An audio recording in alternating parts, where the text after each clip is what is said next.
കൊല്ലം കുന്നിക്കോട് യുവാവിനെ തലക്കടിച്ചു കൊന്ന കേസിൽ പ്രതികൾക്ക് ജീവപര്യന്തം. കൊട്ടാരക്കര SC കോടതിയാണ് ശിക്ഷ വിധിച്ചത്.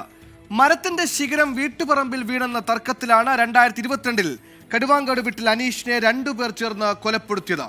വിധിയിൽ സന്തോഷമുണ്ടെന്ന് അനിൽകുമാറിന്റെ കുടുംബം പ്രതികരിച്ചു.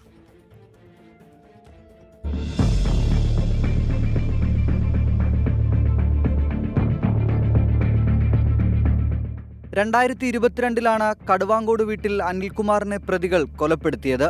മരത്തിന്റെ ശിഖരം വീട്ടുപറമ്പിൽ വീണതിനെ ചൊല്ലിയുള്ള തർക്കമാണ് കൊലപാതകത്തിൽ കലാശിച്ചത്.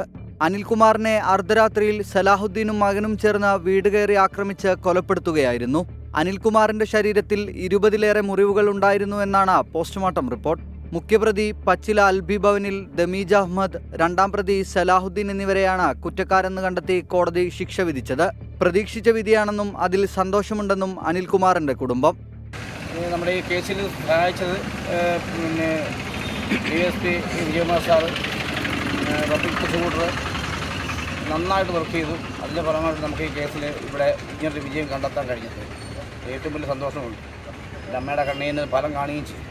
പ്രതികൾക്ക് ജീവപര്യന്തം തടവും 50,000 രൂപ പിഴയുമാണ് ശിക്ഷ. കൊട്ടാരക്കര SC കോടതിയാണ് ശിക്ഷ വിധിച്ചത്. 24 കൊല്ലം.